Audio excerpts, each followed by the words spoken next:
Frères et sœurs, que la paix et la grâce de notre Seigneur et Sauveur Jésus-Christ soient avec vous.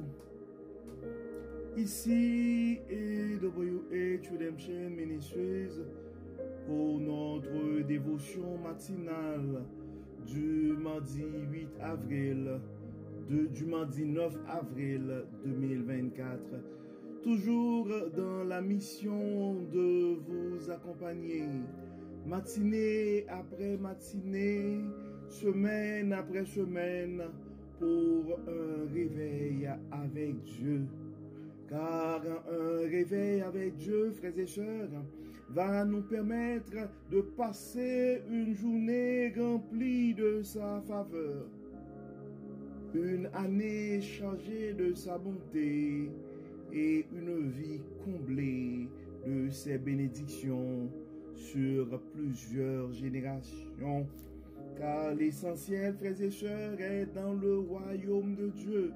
La force est en Dieu, la sécurité est en Dieu, la protection est en Dieu, la prospérité est en Dieu, l'abondance est en Dieu, la sagesse est en Dieu et l'espérance aussi est en Dieu, frères et sœurs. C'est pourquoi nous devons chercher, en dépit des circonstances, le royaume de Dieu et sa justice, et toutes les autres choses nous seront données ensuite.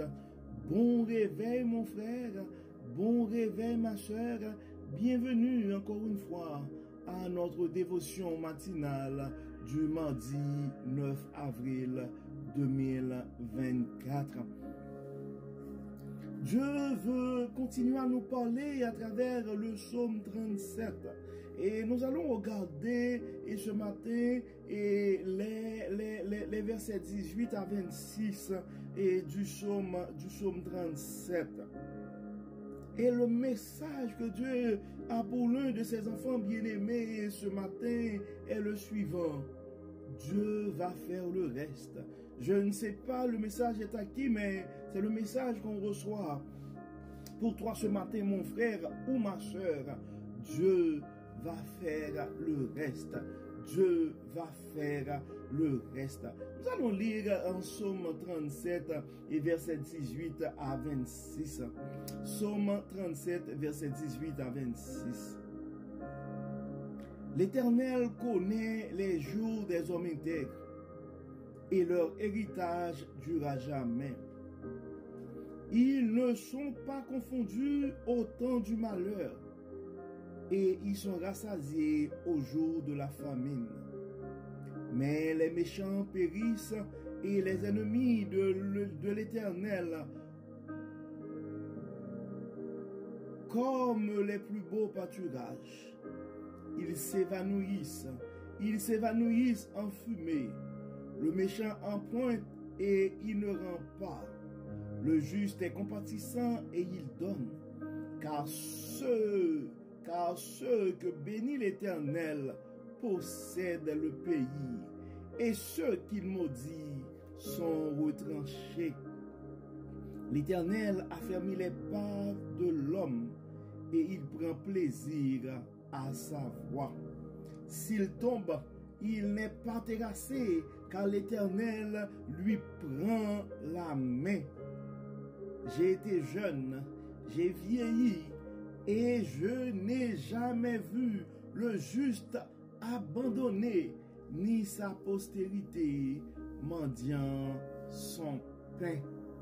Toujours il est compatissant, et il prête, et sa postérité est bénie. La parole nous dit, j'ai été jeune, j'ai vieilli, et je n'ai point vu le juste abandonné, ni sa postérité mendiant son pain. Toujours il est compatissant, et il prête, et sa postérité est béni. Mon frère, ma soeur, je ne sais pas c'est quoi ta situation ce matin. ça pourrait arriver que tu arrives à mi-chemin. Quand tu regardes ton passé, tu vois que Dieu avait fait de grandes choses pour toi. Quand tu regardes tes projets dans l'avenir, c'est comme tu es entre l'Égypte. C'est comme tu es dans le désert entre l'Égypte et la terre promise. Donc quand vous vous rappelez que Dieu vous avait fait passer à pied sec la mer Rouge, quand vous vous rappelez que vous étiez en esclavage en Égypte pendant des années, mais Dieu vous a fait grâce, vous n'êtes plus, on n'est plus un esclave. Il n'y a plus l'armée Pharaon qui est derrière nous. On a l'espérance de la terre promise. Mais pour le moment, nous sommes dans le désert. Donc, si c'est ta situation ce matin, mon frère, si tu te trouves dans ta situation et dans cette situation ce matin, ma soeur,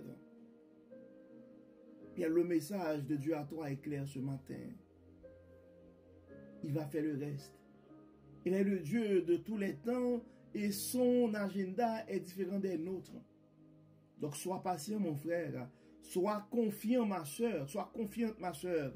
Dieu va faire le reste. Dieu va faire le reste. Parce que la parole nous dit, la parole nous dit dans le psaume 26, dans le psaume 37, verset 18, ça dit, l'Éternel connaît les jours des hommes intègres et leur héritage dure à jamais. Donc, je pense que je l'avais dit hier, frères et sœurs, et je vais le répéter parce que des fois, Dieu nous parle de cette manière-là. Quand nous sommes incrédules, ben, ça revient à chaque instant. L'Éternel connaît les jours des hommes intègres. L'Éternel connaît tes jours, l'Éternel connaît ton histoire, l'Éternel connaît ta situation, il connaît ton adresse, connaît ton état d'âme ce matin. Et il y a une chose, et ça dit, et leur héritage dure à jamais. Donc ce que nous devons comprendre, frères et sœurs, notre bénédiction ou notre relation à Dieu ne dépend pas uniquement de notre personne. Et c'est pourquoi souvent nous parlons de bénédiction sur plusieurs générations. Si présentement tes projets, tes rêves dans la vie, donc ça concerne juste ta petite personne, ce que tu peux manger aujourd'hui, la voiture que tu peux acheter, la maison. Mais ça devrait prendre une dimension beaucoup plus élevée. Il faut regarder, c'est quoi l'héritage? C'est quoi, quand on dit l'héritage, c'est qu'est-ce qu'on va laisser sur cette terre comme une trace. Et la parole dit, l'Éternel connaît les jours des hommes intègres et leur héritage dure à jamais. Ils ne sont pas confondus au temps du malheur. Ils sont rassasiés au jour de la famine. Donc, on l'avait vu la dernière fois, on l'avait dit, le malheur atteint souvent le juste, mais l'Éternel l'en délivre toujours. Donc c'est pourquoi, même quand nous sommes dans la détresse, même quand les jours sont difficiles, même quand les pronostics ne sont pas en notre faveur, on est calme, on n'est pas confondu, car on a confiance en notre Dieu.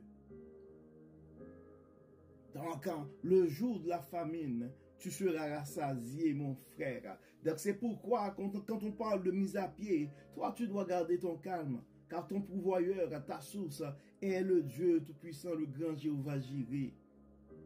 Quand on parle de famine, on parle de récession, tu peux garder ton calme. Car Dieu va toujours t'aider, il va toujours t'accompagner. C'est lui ton pourvoyeur. C'est lui le créateur de l'univers, la terre et tout ce qui est sur la terre appartient à Dieu. Et tu ne dois pas oublier, en dépit des circonstances, mon frère, ton identité. Tu ne dois pas oublier ton identité. La parole dit quoi? Mais les méchants périssent et les ennemis de l'Éternel comme les plus beaux pâturages. Ils s'évanouissent et ils s'évanouissent en fumée. Le méchant en pointe et ne rend pas, mais le juste est compatissant et il donne. Le juste est compatissant et il donne. Car ceux que bénit l'Éternel possèdent le pays, et ceux qu'il maudit sont retranchés. L'Éternel affermit les pas de l'homme, et il prend plaisir à sa voix. S'il tombe, il n'est pas terrassé, car l'Éternel lui prend la main. Tu dois te rappeler de ton identité. Et ce ne sont pas les circonstances, mon frère, ce ne sont pas les circonstances, ma soeur, qui devraient enlever ton identité de juste. Donc, en tant que juste, ça dit le juste est compatissant et il donne. Le juste est compatissant et il donne.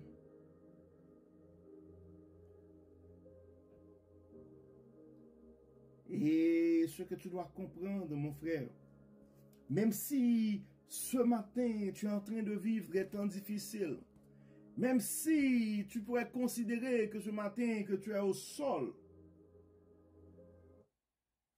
la parole dit clairement, la parole nous dit clairement, s'il tombe, il n'est pas terrassé. S'il tombe, il n'est pas terrassé. Et pourquoi? Car l'Éternel lui prend la main. Donc, l'Éternel est là pour te prendre par la main, mon frère.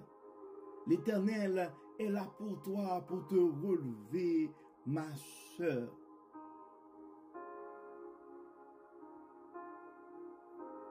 Ça dit, l'Éternel a fermé les pas de l'homme et il prend plaisir à sa voix. S'il tombe, il n'est pas terrassé, car l'Éternel lui prend la main. Et des fois, on ne s'inquiète pas pour nous autres, mais nous nous inquiétons pour nos enfants, pour nos petits-enfants. Des fois, on s'inquiète pour l'avenir de nos enfants. Si l'avenir de tes enfants ce matin, mon frère, si le lendemain de tes enfants ce matin, ma soeur, c'est la source de ton anxiété ce matin. Dans le verset 25, le psalmiste dit, « J'ai été jeune, j'ai vieilli. Je n'ai point vu le juste abandonné. » Donc la première chose que tu dois réaliser, mon frère, la première chose que tu dois réaliser, ma soeur, c'est que l'abandon n'est pas à toi. Donc, poursuis ton chemin, fais confiance à Dieu, il va faire le reste. Puis maintenant, si tu regardes ta vie, ce n'est pas ta vie qui t'inquiète, mais c'est probablement la vie de tes enfants ou la vie de tes petits-enfants. J'ai un message pour toi ce matin. Ça dit, j'ai été jeune, j'ai vieilli. Non seulement je n'ai jamais vu le juste abandonné, ni sa postérité mendiant son pain. Ni sa postérité mendiant son pain. Ça dit toujours, dans le verset 26, toujours il est compatissant et il prête. Toujours il est compatissant et il prête. Et sa postérité est bénie. et sa postérité est bénie. Donc, tu n'as pas à t'inquiéter, mon frère. Tu n'as pas à t'inquiéter, ma soeur, pour le lendemain de tes enfants. Car ta postérité est bénie. Dieu va faire le reste, mon frère. Dieu va faire le reste, ma soeur. Tu n'as pas à t'inquiéter du lendemain. Tu n'as pas à te poser la question, comment est-ce que tu vas faire pour achever? Dieu l'a commencé. Bien, tu dois continuer à compter sur ce Dieu, à te fier à sa bonté. Il sait comment il va l'achever. Dieu va faire le reste, mon frère.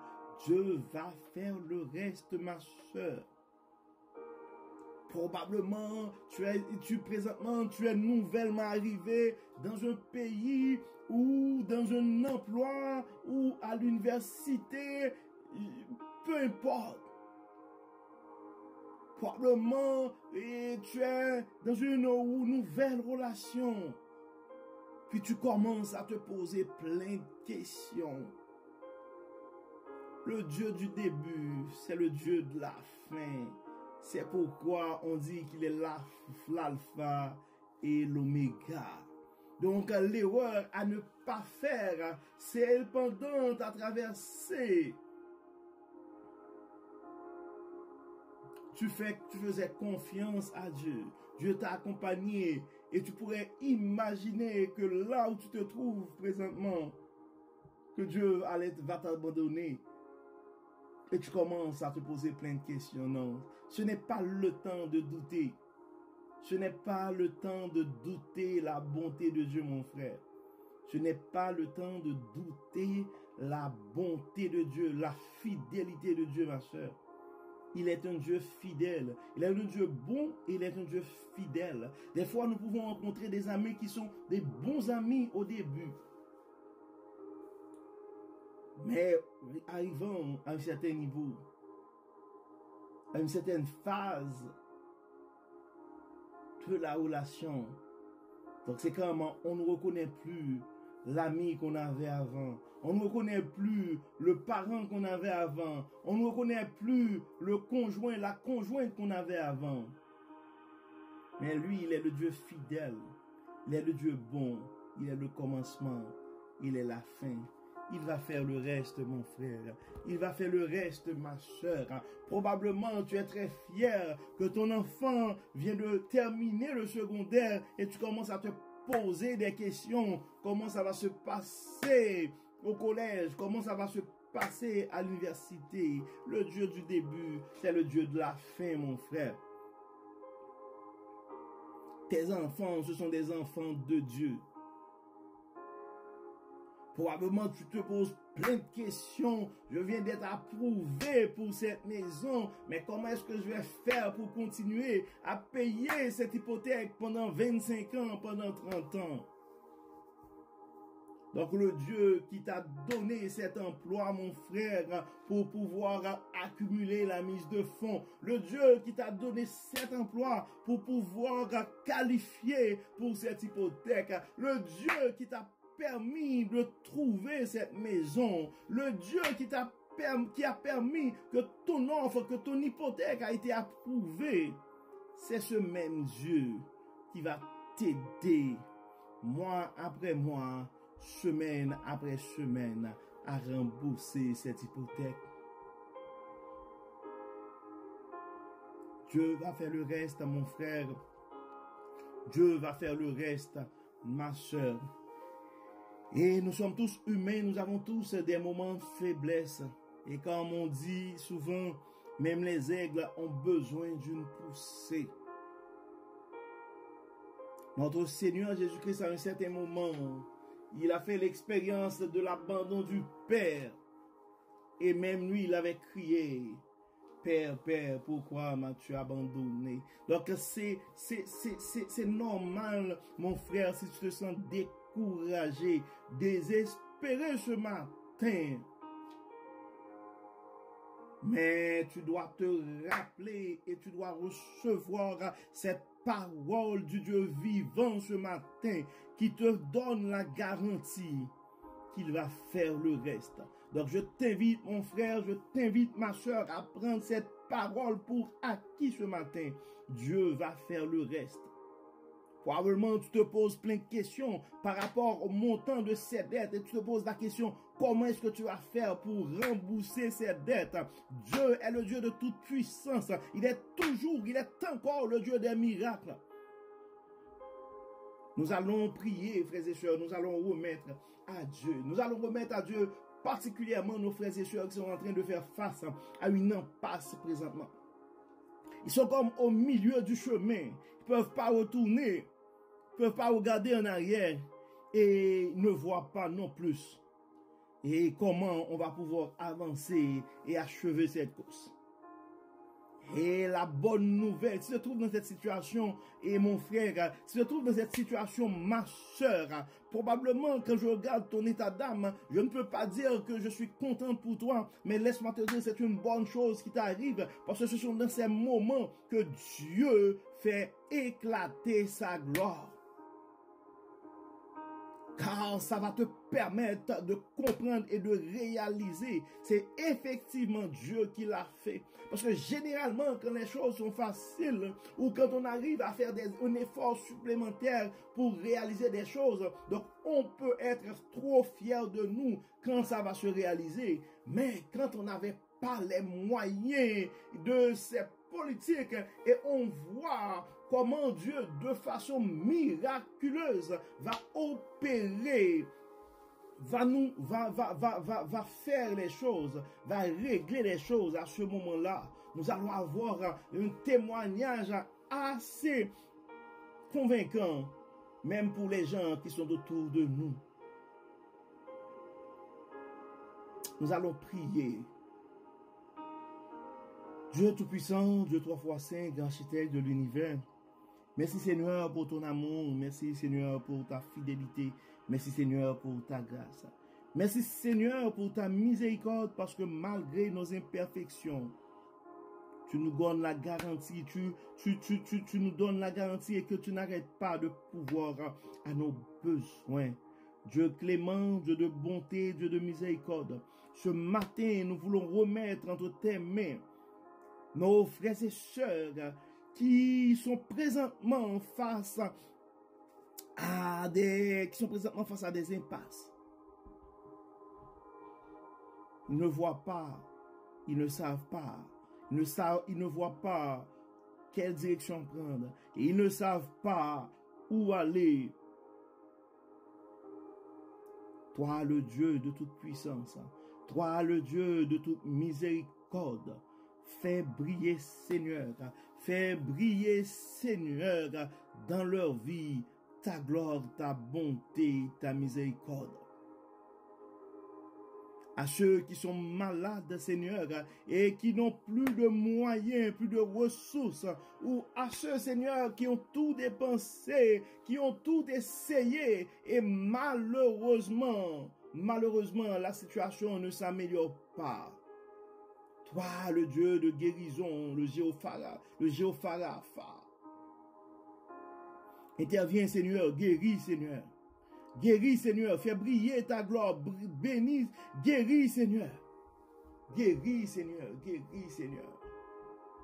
Tu vois, Dieu Tout-Puissant, des parents qui probablement sont inquiétés pour l'avenir de leurs enfants.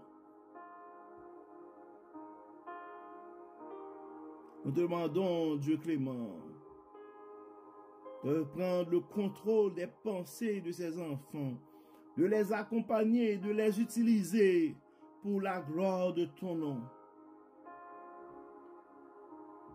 Des mères ce matin ne peuvent pas garder leurs larmes aux yeux à cause des choix probablement de leurs enfants.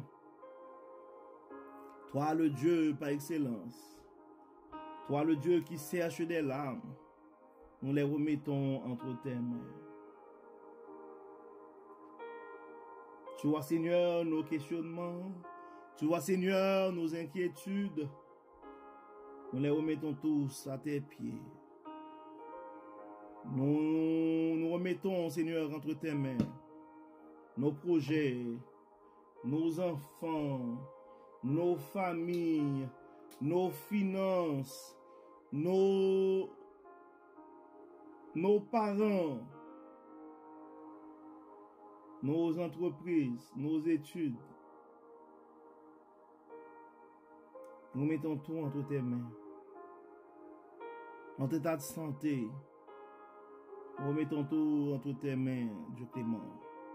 Tu vois tout, tu connais tout. Et que tout soit fait dans nos vies, Seigneur, pour la gloire de ton nom. Mais Seigneur, que ta lumière puisse briller dans nos vies. Et les gens autour de nous puissent voir que notre Dieu est effectivement le Dieu de la bonté, le Dieu de la faveur et le Dieu fidèle. Enlève-nous, Seigneur, tout ce qui n'est pas de toi. Viens, Seigneur, établir un règne dans nos familles. Permets, Seigneur, que nous puissions garder ta parole dans nos cœurs. Et que nos vies,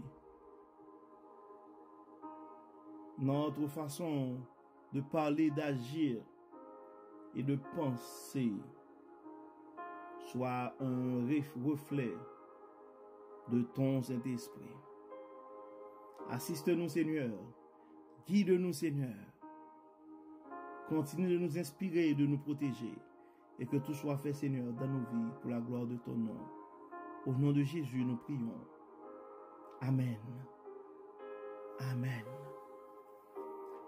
Frères et sœurs, nous arrivons au terme de notre dévotion pour ce mardi 9 avril 2024. Nous espérons que votre âme a été bénie. Et d'ici là, nous vous souhaitons une excellente journée sous le regard du Dieu Tout-Puissant. Que le Seigneur nous bénisse, que le Seigneur nous accompagne et qu'il nous accorde sa grâce. Au nom de Jésus. Amen. Amen. Et n'oublions pas, frères et sœurs, de partager ces méditations car on ne sait jamais ce que la parole de Dieu peut faire dans la vie de l'un de ses enfants bien-aimés. Encore une fois, bon mardi et à demain. Bye bye.